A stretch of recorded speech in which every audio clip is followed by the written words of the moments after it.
ओम शांति। सभी बहुत प्यार से बोलेंगे, ओम शांति, ओम शांति। आज आप सभी भाई बहनें अथवा युगल मूर्त ज्ञान और योग के तपस्या में योग भट्ठी का आनंद ले रहे हैं और दादियाँ, बड़ी बड़ी दीदियाँ, बड़े महारथी भाई सभी आपका श्रृंगार कर रहे हैं, ज्ञान रत्नों से भरपूर कर रहे हैं। भट्ठी माना ही परिवर्तन और भट्ठी माना अनुभूति। और भट्ठी भी किस प्रकार की है? दुनिया में बहुत भट्ठी होती। पहले ज़माने में कपड़ा धुलाई के लिए भी भट्ठी चढ़ाई जाती थी। मिट्टी के बर्तन को भी पकाने के लिए भट्टियाँ होती और ईंटों को पक्का करने के लिए भी भट्ठे बड़े बड़े होते हैं। लेकिन अपनी है योग भट्ठी, तपस्या की भट्ठी, अर्थात परिवर्तन की भट्ठी। तो प्रश्न उठता है कि योग तो हम घर में भी लगाते हैं, सेवा केंद्र पर जाते वहाँ भी योग तपस्या करते हैं और बाबा ने हम बच्चों को महामंत्र ही दिया है कि बच्चे चलते फिरते उठते बैठते खाते पीते हर कर्म करते योग में रहना है। योग लगाना योगी बनना नहीं, आप बच्चों का योगी जीवन हो, तपस्वी जीवन हो। तो योग लगाना कोई बड़ी बात नहीं, योग का अनुभव करना भी कोई बड़ी बात नहीं, क्योंकि हमारा पहले दिन का जो पाठ है, आप सभी को भी पहले दिन का पाठ जो पढ़ाया गया वो यही पढ़ाया गया कि मैं कौन हूँ और किसकी संतान हूँ। तो ये हमको पाठ पढ़ाया भी गया और निश्चय भी कराया गया। तो जब मैं आत्मा हूँ, शरीर नहीं हूँ, शरीर हमारा एक वस्त्र है, शरीर हमारा एक मोटर है, हमारी कर्म इंद्रियाँ एक यंत्र है। तो मैं आत्मा हूँ, तो ये याद आते ही मैं शांत स्वरूप आत्मा हूँ और शांति के सागर की संतान हूँ, शांति धाम की निवासी हूँ। तो योग तो हमारा लग ही गया, क्योंकि परिचय मिला, परिचय के साथ हमने निश्चय किया और निश्चय करते पिता परमात्मा से अपना संबंध जोड़ा। तो हमारे कितने संबंध हैं, एक एक संबंध को यदि हम याद करें कि वो हमारे माँ भी है, पिता भी है, बंधु, सखा, शिक्षक, सतगुरु, तो जब हमारा एक ही रिश्ता है तो दूसरा कोई रास्ता है आगे जाने का? तो रास्ता भी एक है। तो एक रिश्ता है तो बुद्धि कहाँ जाएगी? यदि पिता को याद करना है तो भी बुद्धि कहाँ जा रही है? जो हमारा अनादि अविनाशी परम धाम निवासी निराकार शिव परमात्मा पिता है, हम उसकी संतान हैं। और यदि वो हमारा शिक्षक माने, क्योंकि हम बाबा के बच्चे बनते हैं, तो साथ साथ विद्यार्थी भी बनते हैं, गॉडली स्टूडेंट भी बनते हैं। तो हमें पढ़ाने वाला कौन है? परम धाम से रोज आ करके ज्ञान सुनाने वाला, योग सिखाने वाला, ये सब कौन है? हमारा परम शिक्षक। तो भी हमारा बुद्धि योग उसके साथ लगा हुआ है। फिर हमारा परम सतगुरु है। परम सतगुरु के साथ मन मना भव, यही हमको मंत्र दिया, मन मना भव। तो मन को मेरे में लगा दो। तो मन लगाना यही योग है। आज आप अपने बच्चे को कहते हैं, बेटा मन लगा के पढ़ो। कोई कार्य करना है तो क्या कहेंगे? मन लगा के ये कार्य करो, मन से करो। करता हाथ है, देखती आंखें हैं, लेकिन कहते क्या हैं? जो भी कार्य करो मन लगा के करो। तो योग भी किससे करेंगे? आँखों से करेंगे, मुख से करेंगे, मंत्र जाप करेंगे या माला जाप करेंगे? वो तो बहुत करते आए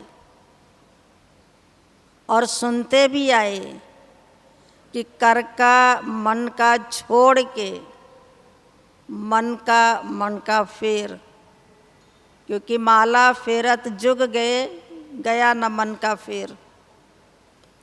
तो माला तो फेरते रहे।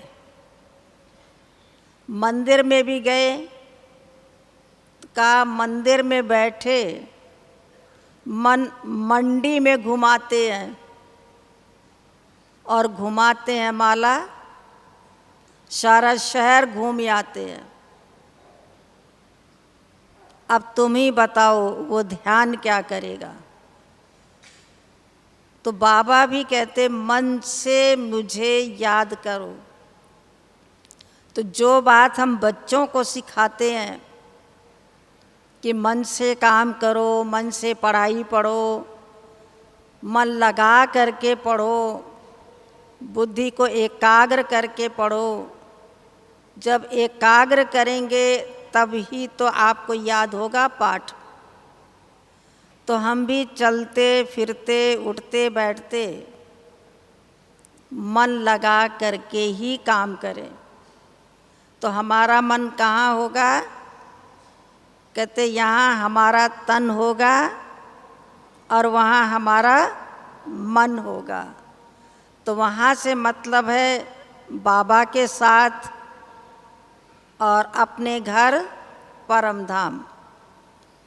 तो जब हम ये याद रखते हैं, बाबा ने हमको याद दिलाया तुम आत्मा हो, केवल आत्मा का परिचय नहीं दिया, अपना भी पूरा परिचय दिया कि मैं जो हूँ जैसा हूँ उसी रीति से मुझे याद करो। और साथ साथ बाबा ने समय का भी ज्ञान दिया है।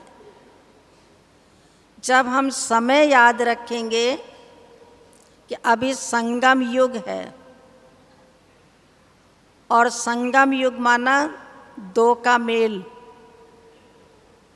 जिसमें हम क्या कहेंगे? कलयुग जा रहा है और सतयुग आ रहा है।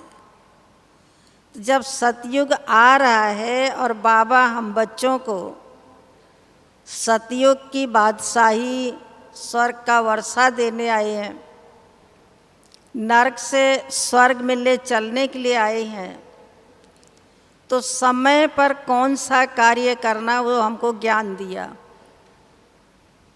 आज एक पंछी है, वो भी सवेरे घोंसला छोड़ देता है, बाहर विचरण करता है और अपने पेट पूजा के लिए जगह जगह उड़ता है, बच्चों को पालने के लिए। लेकिन वही पंछी जो अपने लिए चारा ढूंढता है और अपने बच्चों के लिए लाके मुख में देता है, जब शाम होती है वापस घोंसले में आ जाता है। इतनी समझ पंछी को भी है कि समय अनुसार मुझे क्या करना है। गाय भी सुबह जाती है, शाम को वापस घर अपने आप आ जाती है।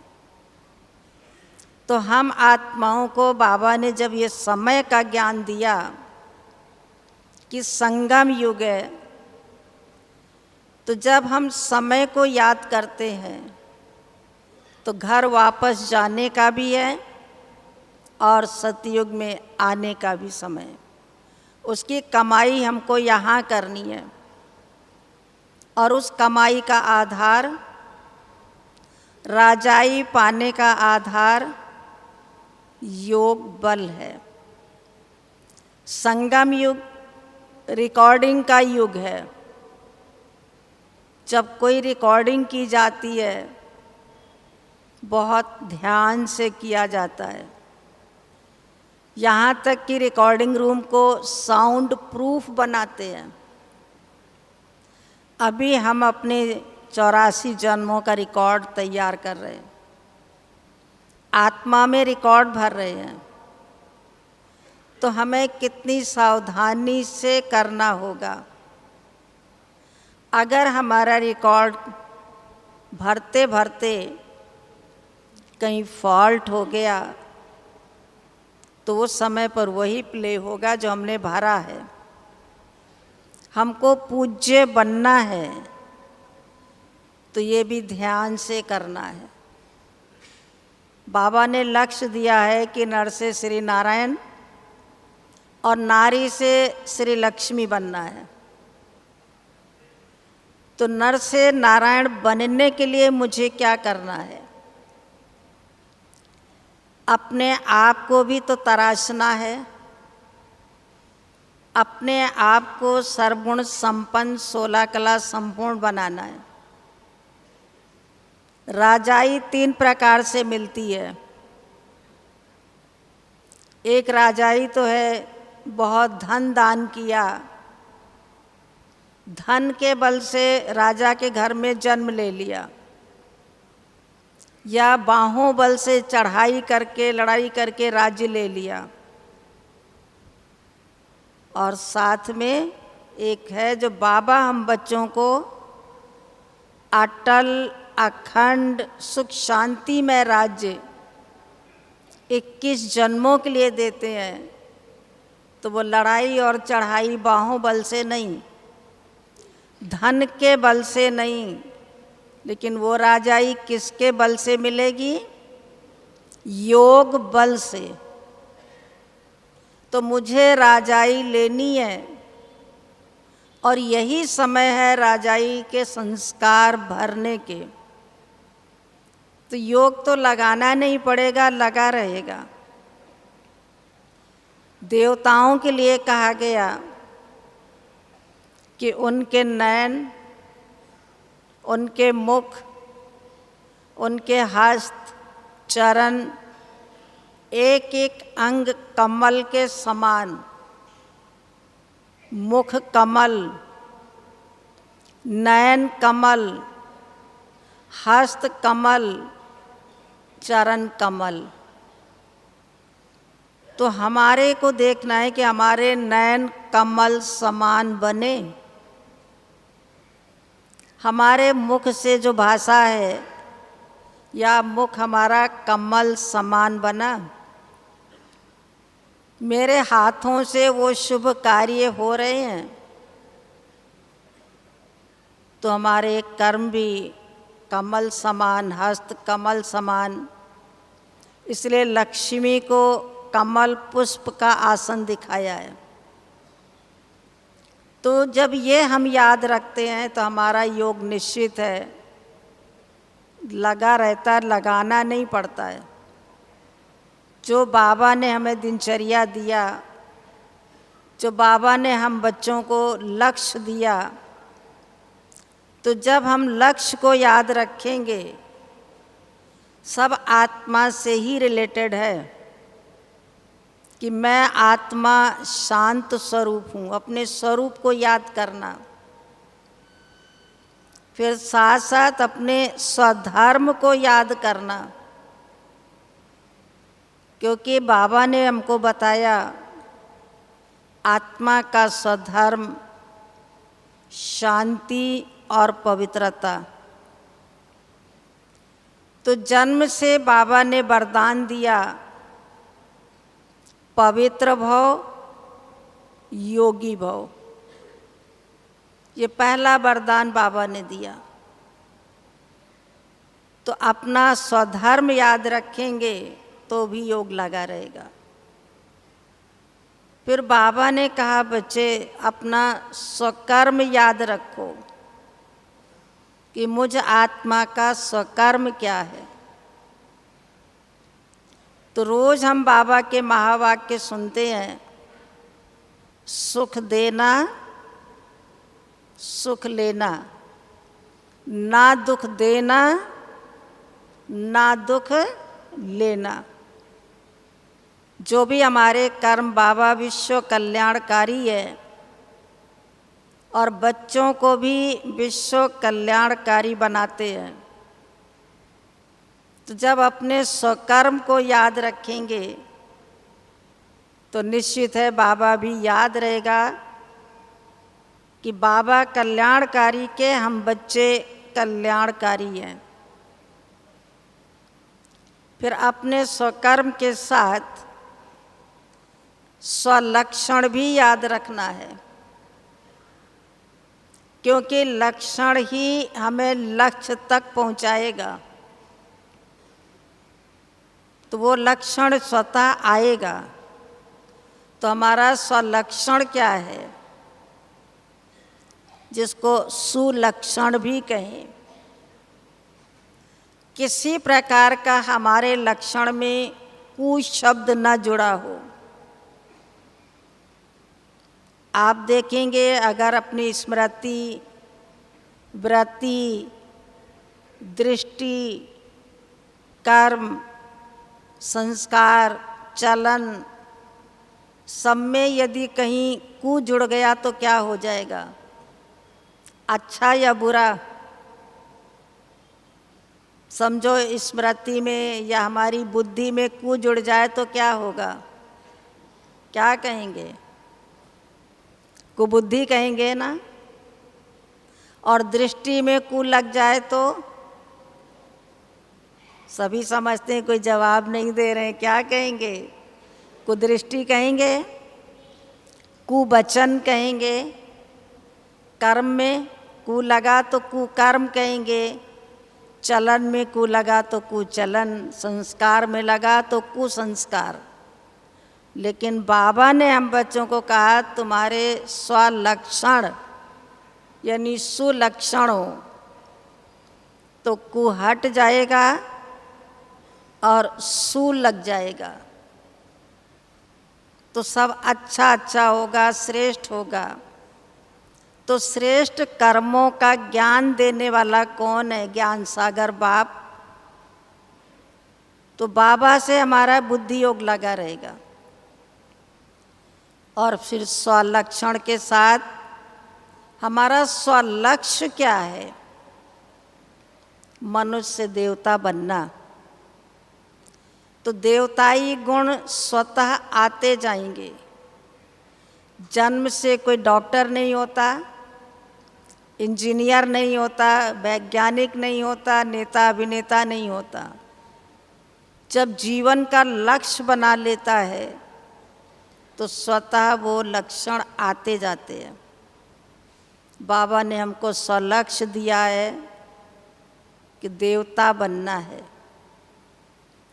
पहले किसी में अच्छे गुण होते थे, कहते थे फलाने देवता समान है, फलानी देवी के समान है।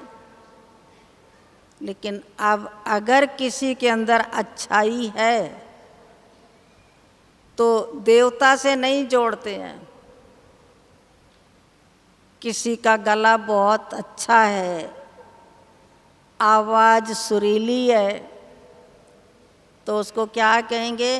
कोयल जैसी है। जानवरों से जोड़ते हैं, पंछियों से जोड़ते हैं। किसी की आँखें सुंदर हैं तो ये नहीं कहेंगे जैसे देवी लगती है, नहीं, मृगनयनी कहेंगे, जानवर से जोड़ दिया। अगर किसी की चाल अच्छी है तो देवताओं की चाल है, फरिश्तों की चाल है, उससे नहीं जोड़ेंगे, वो भी एक जानवर से, मोरनी जैसी चाल है। तो जानवरों से लक्षण की तुलना किसकी कर रहे हैं? जो आज हम सब श्रेष्ठ मानव हैं। तो इसका रीज़न है, कारण है कि जो बाबा ने हमको ये लक्ष्य दिया कि तुम आत्मा पवित्र स्वरूप हो, उस पवित्रता से दूर चले गए, इसलिए वरदान दिया पवित्र भव। तो ये लक्षण देवताओं के हैं, ना कि जानवरों से जोड़ा जाए। तो स्वलक्ष्य को प्राप्त होंगे और साथ साथ याद रहे हमारा स्वदेश। जब हम परम धाम है, जहाँ पिता का घर, वो हम बच्चों का घर, जिसको शांति धाम भी कहते, मुक्ति धाम भी कहते, निराकारी दुनिया भी कहते, तो वहाँ हमारी जो स्थिति है वो निराकारी स्थिति है, बीज रूप स्थिति है, अशरीरी स्थिति है। तो हम अपने घर में किस रूप से रहते, और घर जाने का समय आ गया है, तो हमें वही अवस्था बनानी है। अशरीरी आए थे, अशरीरी बन के जाना है, शरीर लेकर के नहीं जाना है। यहाँ ड्रामा का पार्ट पूरा करके शरीर रूपी वस्त्र को उतार के जाना है। तो जब हमें ये याद रहेगा अपना स्वदेश, तो हमारी स्थिति निराकारी होगी। और बाबा को याद करने का पहला आधार, पहली विधि, आत्मिक स्थिति, अशरीरी स्थिति, अव्यक्त स्थिति। तब हमारे जो भी लक्षण होंगे वो देवताई फरिश्ते जैसे। हम स्टूडेंट हैं, हम पढ़ाई पढ़ रहे हैं, अगर ये याद रहे तो भी हमारी बुद्धि कहीं नहीं जाएगी। मुझे अपनी पढ़ाई पर ध्यान देना रहेगा। हमारी पढ़ाई 2 शब्दों की है, मन मना भव, मध्याजी भव। बाबा ने हम बच्चों को लंबी चौड़ी पढ़ाई नहीं पढ़ाई है, क्योंकि सहज ज्ञान और सहज योग है। तो मुझे देवता बनना है, पढ़ाई पढ़नी है, लेकिन पढ़ाई के साथ हमारी लड़ाई भी है। पढ़ाई भी है, लड़ाई भी है। हम योद्धा हैं। वो जो योद्धा होते हैं वो रात को युद्ध नहीं करते, जितनी लड़ाई होती दिन में होती है। रात अपने अपने बंकर में भी सो जाएंगे। लेकिन आत्मा का संगम युग में श्वासों श्वास लड़ाई है। सोते भी लड़ाई है, जागते भी लड़ाई है, माया से युद्ध कर रहे हैं। तो बाबा ने विजयी भव का वरदान दिया है। अब युद्ध करने के लिए हमारे पास अस्त्र शस्त्र क्या है, जो हम माया के ऊपर विजय प्राप्त करें, प्रकृति के ऊपर विजय प्राप्त करें और साथ साथ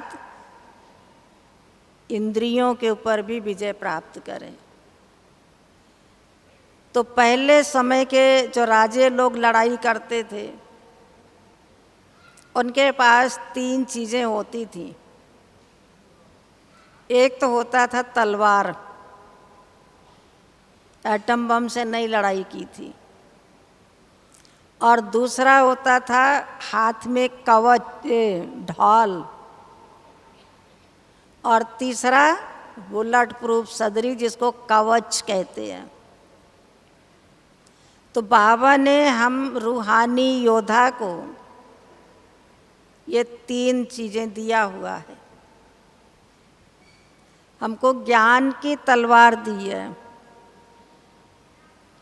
ज्ञान से हम कैसे बुराइयों का गला काटते जाएं, माया का गला काटते जाएं। लेकिन माया भी कम नहीं है। अगर बाबा सर्वशक्तिवान है तो माया भी शक्तिवान है। आधा कल्प उसने भी हमारे ऊपर राज्य किया है, हमको गुलाम बना के रखा है, तो वो भी ताकतवर है। तो बाबा कहते वो कभी आपके ऊपर कोई बर्छी फेंकेगी, कभी कोई फेंकेगी, लेकिन उसका आपके ऊपर चोट ना आए।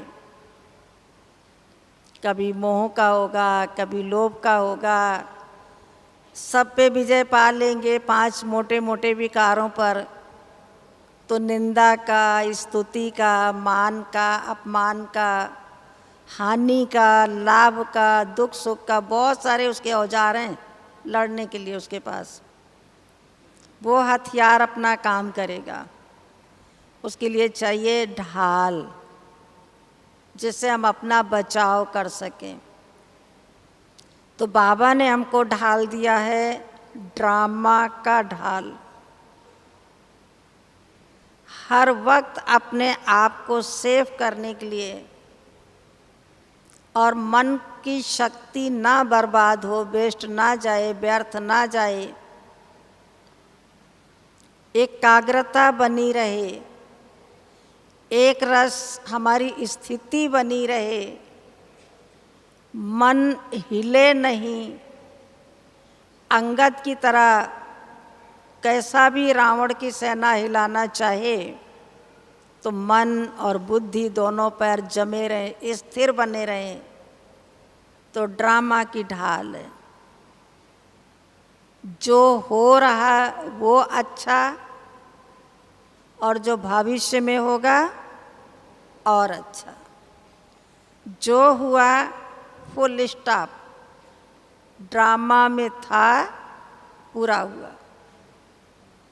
जब हम मुख से तो कहते हैं ड्रामा, लेकिन साथ साथ हिलते भी रहते हैं।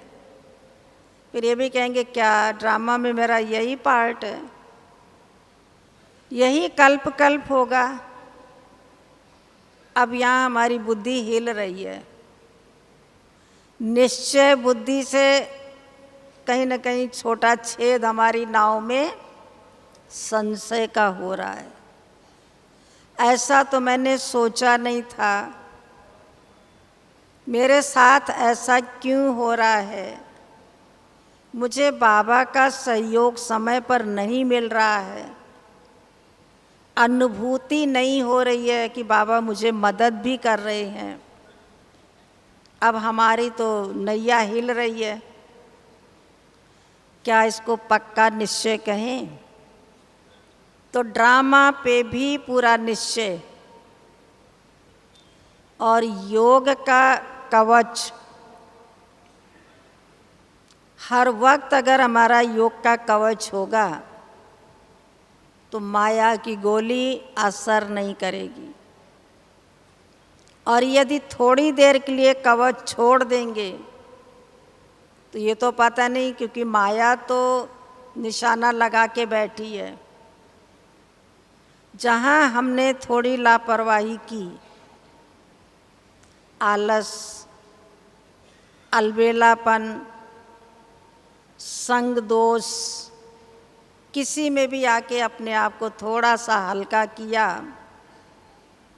तब क्या होगा? माया की गोली लग जाएगी। आप सबको याद होगा, अपने देश की प्रधानमंत्री श्रीमती इंदिरा गांधी जी थी, और थोड़ी देर के लिए कहा बस 10 कदम ही तो चलना है, बुलेट प्रूफ सदरी क्यों पहनेंगे, जैकेट क्यों पहनेंगे। लेकिन उसी 10 मिनट में क्या हुआ सबको मालूम है। तो बाबा ने जो हमको ये कवच दिया है, इसको सदा ही पहन करके रखना है। तो हमारे को योग नहीं लगाना, लेकिन बाबा ने दिया ही कवच है योग का, वो पहन के रखना है। तो जितना हम इस अपने अस्त्र शस्त्र को इस्तेमाल करेंगे, ज्ञान की तलवार, योग का कवच, ड्रामा की ढाल, इसको कभी नहीं छोड़ना है।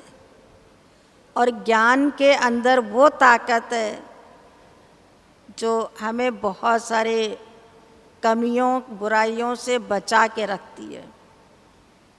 इस पे एक छोटी सी कहानी याद आ रही। एक राजघराने के पंडित जी थे, तो वो वहाँ पर राज परिवार में पूजा पाठ करते थे। और जब उनके बच्चे ने जन्म लिया परिवार में, तो उसकी जन्मपत्री में निकला ये बच्चा बहुत बड़ा डाकू बनेगा। एक राज परिवार का जो पुरोहित हो, जिसका खानदान राज परिवार के मंदिर की पूजा करता हो, और उसका बच्चा डाकू हो, उनको कितना कष्ट होगा। फिर किसी ज्योतिषी ने कहा, इस बच्चे को अगर डाकू से साधु बनाना है, पंडित बनाना है, तो इसको आप गुरुकुल में भेज दो, 25 साल तक वहाँ ही दीक्षा लेगा, वहीं इसका लालन पालन हो, शिक्षा दीक्षा गुरुकुल में हो। उन्होंने वही किया। तो वहाँ उसको ज्ञान, हर प्रकार का ज्ञान की दीक्षा मिली। उस शिक्षा ने, उस गुरुकुल की दीक्षा ने उसके संस्कारों को बदल दिया। प्रकांड विद्वान पंडित बन के निकला। अब उसकी इतनी महिमा हुई कि पिता की जगह अब बेटा राजपुरोहित बन गया। लेकिन एक दिन किसी कारणवश राजा पूजा से पहले उठ गए और वो अकेला बैठा रहा। उसके पूर्व संस्कार उसको प्रेरित कर रहे हैं। कौन से? चोरी वाले। और वो चारों तरफ नज़र दौड़ाता है। तो उसको ज्ञान से काटता जा रहा है कि अगर सोना उठाता हूँ तो उसका ये पाप बनेगा, कट गया।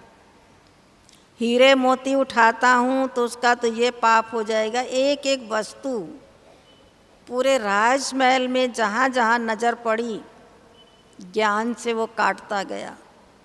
याद आता गया, इसका ये दंड होगा, इसका ये पाप बनेगा। लेकिन पूर्व संस्कार उसके ऊपर हावी है। तो एक कोने में जो आटा छाना जाता है, जिसको लोग चोकर भी कहते हैं, आटे की भूसी भी कहते हैं, वो कहीं पड़ी थी। तो उसने कहा, मुझे तो गुरुकुल में इसको चोरी करने का कोई पाप बताया ही नहीं गया है। तो उसने उस भूसी को उठाया और अपना पोटली बांधी अंगोछा में। तो जो चोरी करेगा वो भागेगा भी ज़रूर छिपा के। तो वो पोटली ले करके और बहुत तेज़ी से उठ के चले गए। अब हर एक की नज़रिया, हर एक का दृष्टिकोण अलग अलग है। जो दरबान खड़े हैं, रोज़ पंडित जी को जो दक्षिणा मिलती थी वो पहुंचाते थे, आज पंडित जी खुद लेके भाग रहे हैं। तो वो कहते लाइए पंडित जी, स्वामी जी, हम आपका पहुंचा के आए, तो वो नहीं दे रहे हैं, क्योंकि चोरी का माल कैसे दे देंगे। अब जो चोरी करेगा तो चोरी की बहन झूठ है, वो झूठ भी बोलेगा। तो पंडित जी जब घर पहुँचे तो दूसरे दिन वो पूजा पर आए नहीं, क्योंकि चोरी किया है। तो जब एक एक राज दरबार से आता था कि चलिए आपको राजा बुला रहे हैं, पूजा का इंतज़ार कर रहे हैं, तो घर में कह दिया था, कह देना पंडित जी घर पे नहीं है। अब चोरी तो झूठ बुलवाएगा। एक एक आया तो राजा को लगा कि मेरे से बहुत बड़ी भूल हुई है, जो मैं ससम्मान विदाई ना देके और पहले उठ गया, तो मुझे अब जाके पंडित जी से क्षमा मांगनी चाहिए, उनके पैर पकड़ करके कि चलिए मुझे माफ़ कर दीजिए और आप हमारे पूजा पे चलिए, नहीं तो हमारा तो राज चौपट हो जाएगा। इतने दिन से पूजा नहीं हो रही भगवान जी की। जब राजा गए दलबल के साथ, अब कहाँ छिप के जाएंगे, तो वो चारपाई के नीचे छिप गए। तो चोर छिपेगा भी, सब एक्शन हो रहे हैं। लेकिन जो उनके घर की पंडित जी की थी, उनको ये समझ थी, समझदार थी कि हमारा दर पीढ़ी वहीं से चल रहा और आगे भी चलेगा।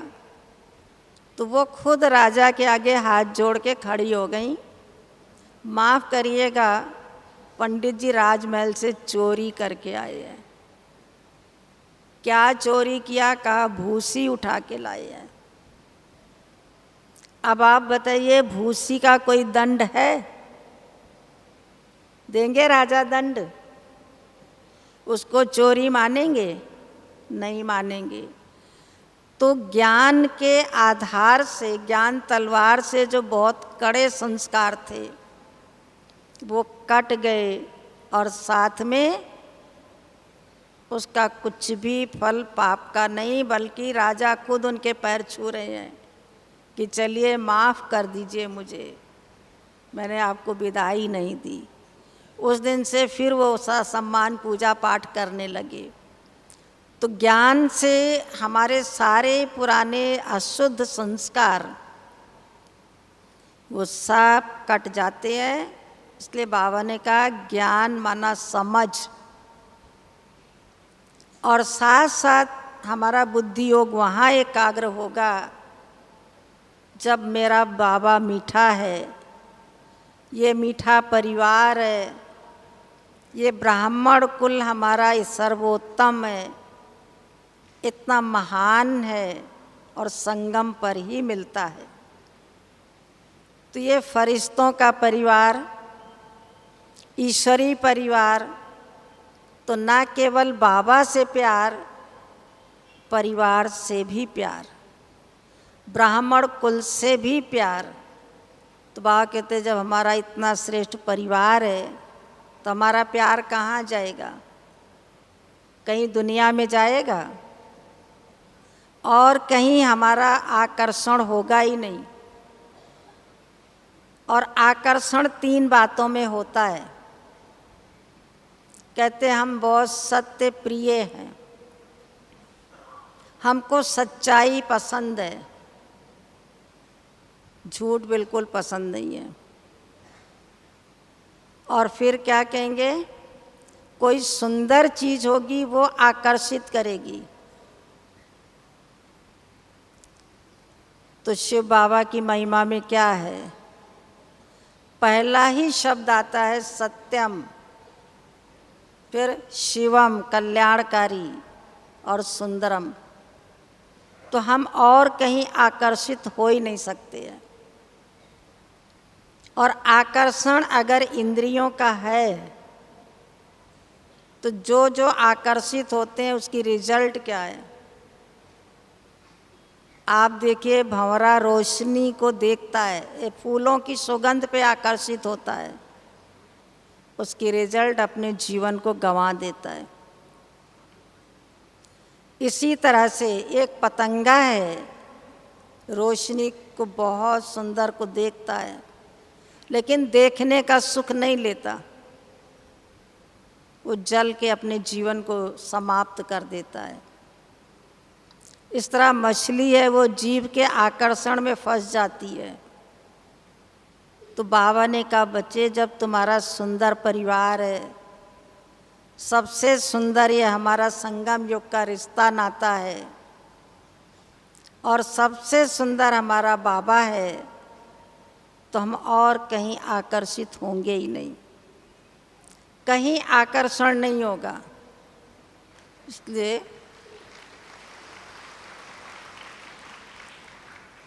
बाबा ने बहुत सुंदर ये गुलदस्ता बनाया है, फूलों का बगीचा बनाया है।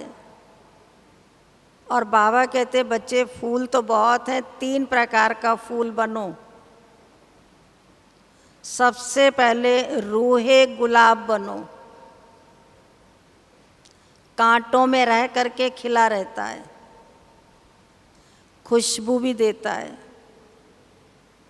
दूसरा बाबा ने कहा, कमल फूल समान न्यारे बनो, न्यारे बनेंगे तो प्यारे बनेंगे।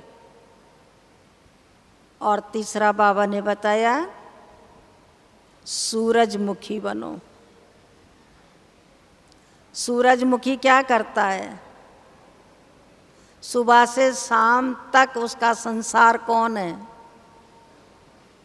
सूरज ऑटोमेटिक घूमता रहता है, जिधर सूर्य होगा उधर उसका मुख होगा, इसलिए नाम दिया है सूरजमुखी फूल।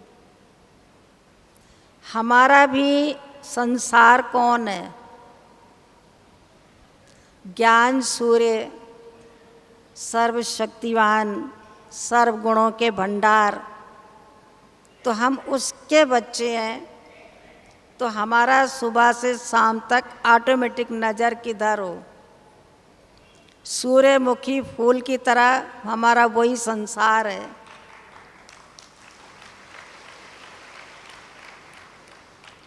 इसलिए साकार में बाबा सुबह कभी कभी जाते थे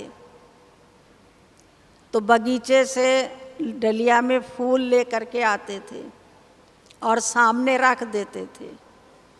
तो जब क्लास पूरी होती थी तो बाबा कहते थे, आओ बच्चे, आओ बच्चे, इसमें से अपने आप फूल उठा लो,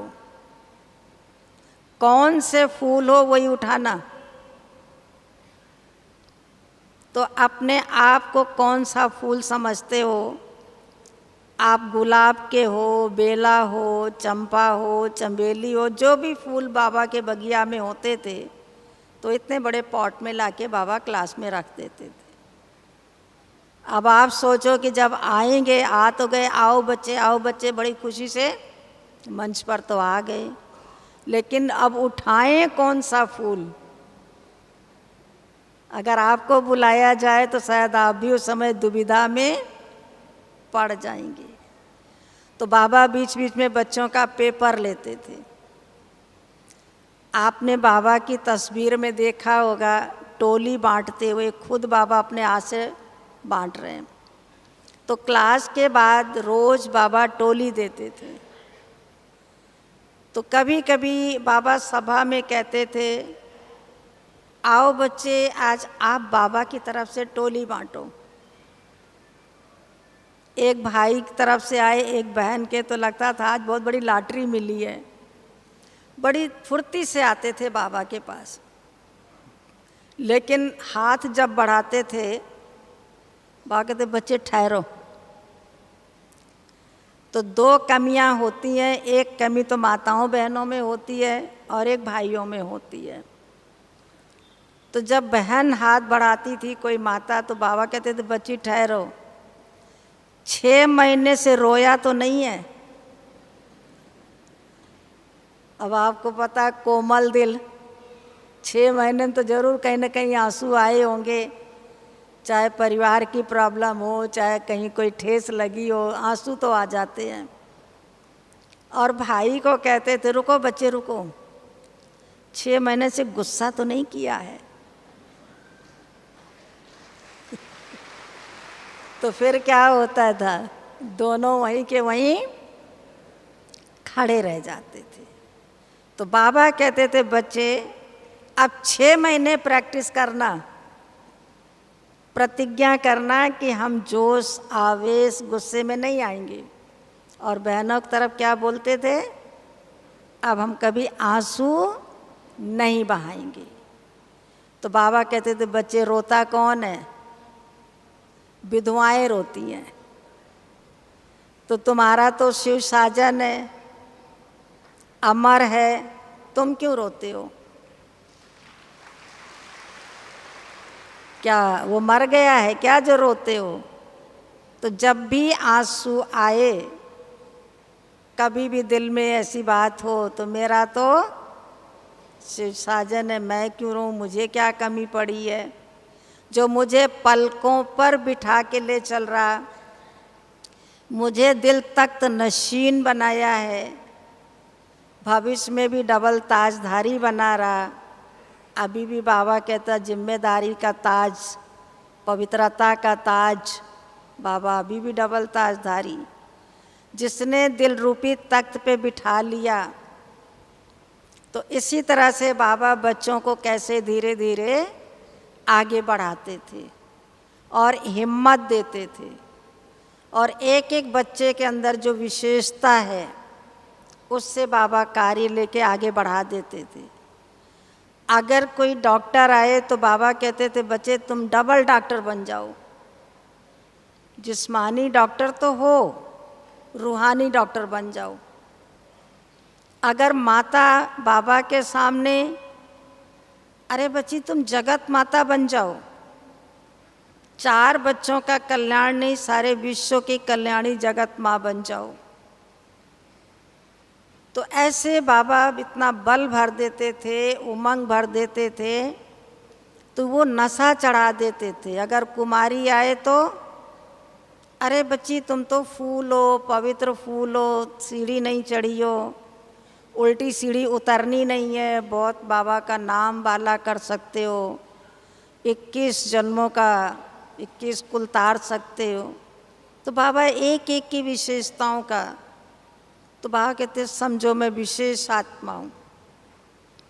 परिवार से प्यार हो, तो एक बार मैं सुना हूँ किसी सेवा केंद्र से टोली में पेड़ा आया था, तब बाबा के सामने छोटा परिवार था। तो बाबा ने उस दिन कहा, आज टोली नहीं बांटता हूँ, अब देखें बच्चों में कैचिंग पावर कितनी है। तो आप समझ सकते हैं कि बाबा ने पेड़े को यूं यूं फेंका, उछाला, तो कैच करने के लिए तो कितने सोचेंगे हम कितना कैच कर लें। अगर आप होते तो आप क्या करते? उस समय दूसरों को चांस देते या कैच करते? क्या करते? जितना ज़्यादा कैच कर लें।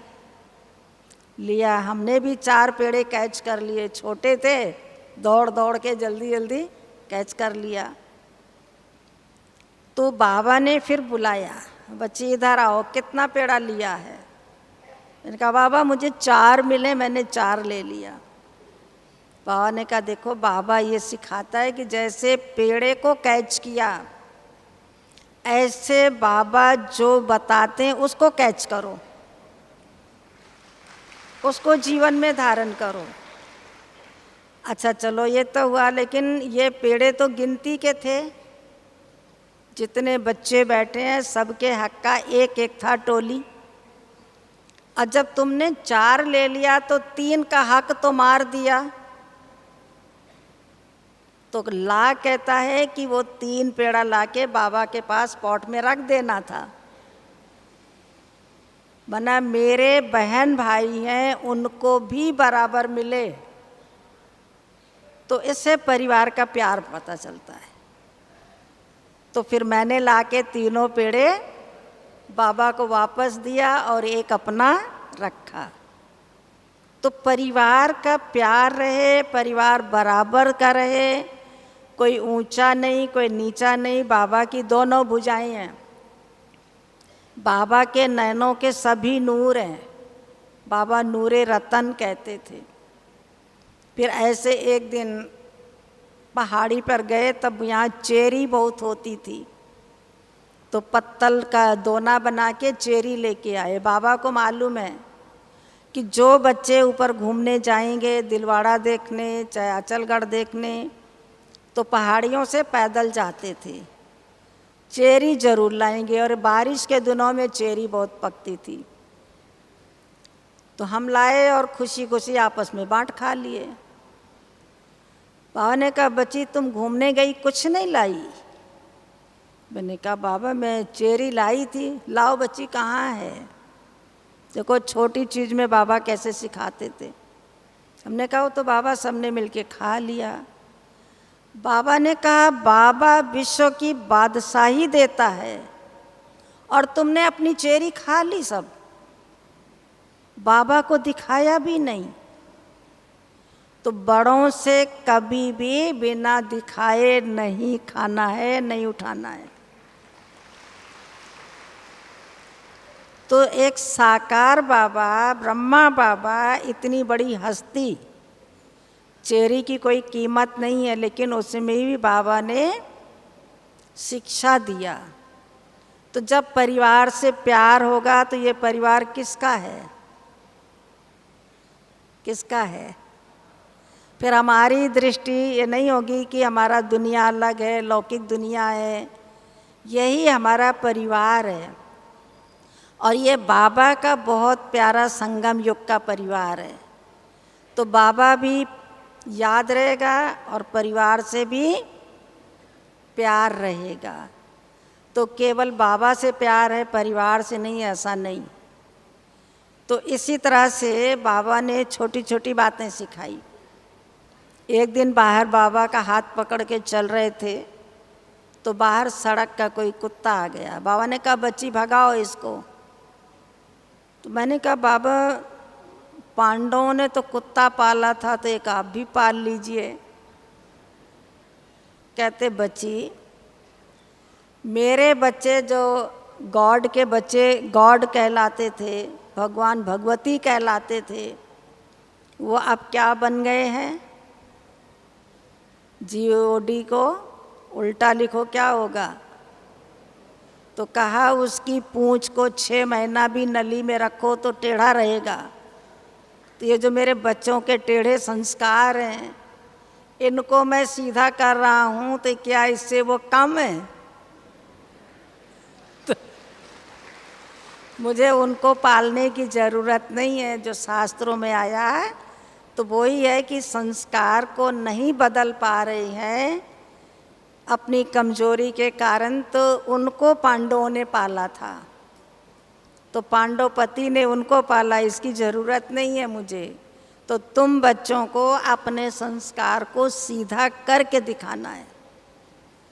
बाबा इतनी मेहनत कर रहे हैं बच्चों के ऊपर, तो संस्कारों को कैसे सीधा करना था। अब वो बाबा के जो महावाक्य, छोटी सी बात थी तो दिमाग में तो रहेगा ना, गूंजता रहेगा, किसने बोला? ये हमको बाबा ने कहा, तो हमें अपने संस्कारों का परिवर्तन करना है। और संस्कार को बदली किया तो संसार हमारा बदल गया, संसार बदल गया। आसुरी संस्कार से दैवी संस्कार, ईश्वरीय संस्कार, तो क्या हो जाएगा? परिवार बदल गया, संसार बदल गया। तो बाबा छोटी छोटी बात इस प्रकार से सिखाते थे। और मम्मा कहती थी कि आप मुरली सुनती हो तो कैसे सुनती हो, किस स्थिति में सुनती हो? तो हमने कहा, सुनते हैं। मम्मा ने कहा, नहीं, जब कोई योग कराता है सामने, तो नैन खोल करके एकाग्र हो करके दृष्टि लो।